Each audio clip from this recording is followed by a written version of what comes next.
Welcome everyone to the State of the Science meeting on lessons learned from SSA demonstrations. We have a long day. I'm Austin Nichols from Apt Associates, and I just want to tell you a little bit about how the day will proceed. Next slide, please. We have 8 sessions and a keynote address. The 8 sessions are organized into 2 sessions of 4 panels. And after each panel, so after each pair of sessions, we'll have an open discussion and Q&A session. But to kick things off, we'll have Jeffrey Hemmeter from SSA provide some context around this meeting and the day's events. Jeff, take it away. Next slide. Thank you, Austin. Good morning, everybody. I'm Jeff Hemmeter. It's my distinct pleasure to welcome you to the Lessons Learned from SSA Demonstration State of the Science meeting.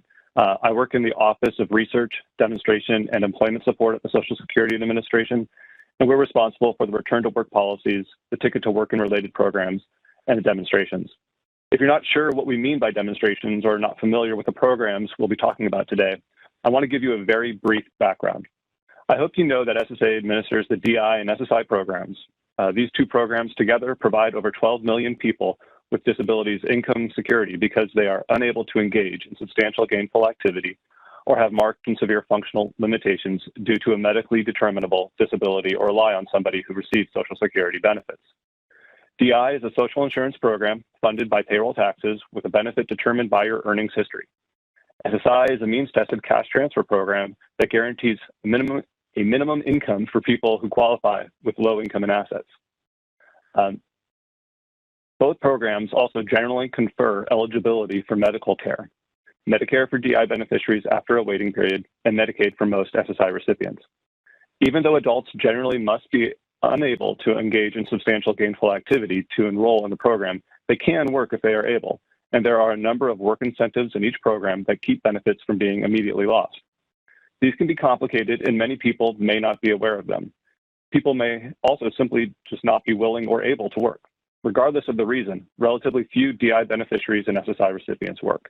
Historically, only about 0.5% of DI workers exit the program due to work every year. The numbers are more promising if you look at beneficiaries' experiences over time, but still relatively low. For SSI, about 5% of adult recipients are historically working in any given month, and 3% of recipients are terminated. Most, but not all, the demonstrations we will be discussing today have dealt with the topic of work and DI or SSI receipt, either by directly changing SSA policies or by providing additional services and supports, or a combination of interventions. Next slide. The Commissioner of SSA is able, through 2 different legislative authorities, to test changes to program rules or the provision of new services.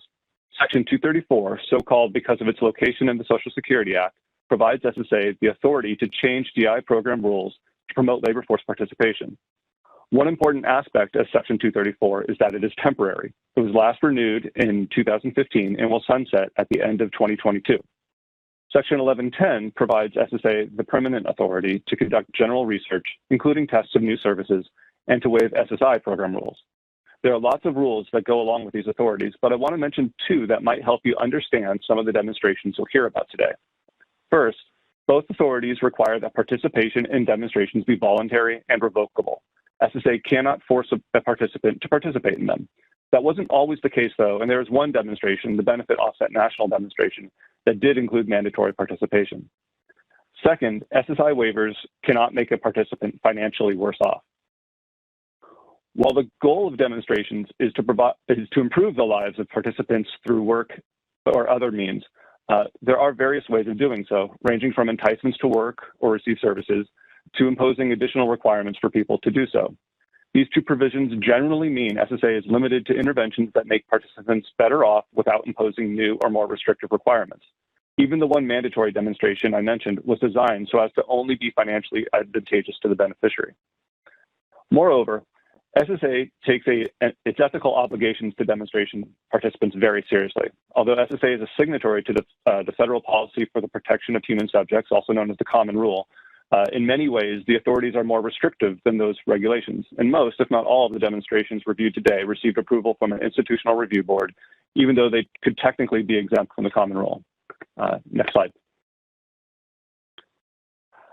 These demonstrations cover a wide range of populations, policies, and services, from youth to older beneficiaries, from current beneficiaries to denied applicants to potential applicants, from individuals with mental impairments to individuals with all impairments.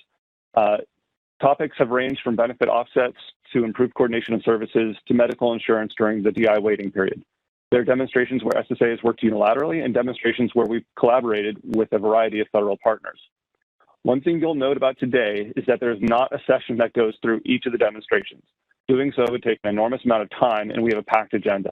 If you're unfamiliar with the demonstration, I strongly encourage you to review the brief summaries posted on the event webpage or SSA's annual demonstration report posted on SSA's own website, which there's a link on the website, on the event website.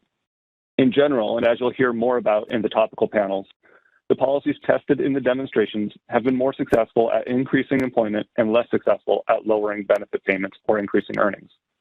Next slide. Today, we'll hear from a variety of researchers and disability and social policy experts who have spent several months reviewing SSA's demonstrations, putting them in the appropriate context, and pulling out lessons. Our goal from this exercise is to make sure that we've gained as much information from these resource-intensive evidence-building activities as we can in order to apply their lessons to policy. We also hope to learn more about the ways to improve how we implement and evaluate the demonstrations. And just a fair warning, we will be starting with a fairly technical panel on the methods of demonstrations. Before handing this back to Austin, I want to thank him, Jennifer Bagnall-Stewart, Kara Sierks, Michelle Wood, Laura Peck, Danny Gubitz, Sarah Prnovitz, and all the rest of the app team and the folks at the Hatcher Group for organizing this meeting. I also want to thank all the experts gathered today for their time and efforts. Finally, I want to thank the contractors who worked on the demonstrations, and most importantly, all the staff at SSA who have ever worked on these demonstrations. They are often massive undertakings akin to setting up new federal programs. And in an operations-focused agency like SSA, these projects are often not the highest priority, yet staff do their best to make them happen within very real constraints. There are too many people to name, but I want to say thank you to all of them for making these important evidence-generating studies possible. I hope you find the presentations and discussion interesting and encourage you to ask questions. And I'll now turn this back over to Austin for some additional information about meeting logistics. Thank you.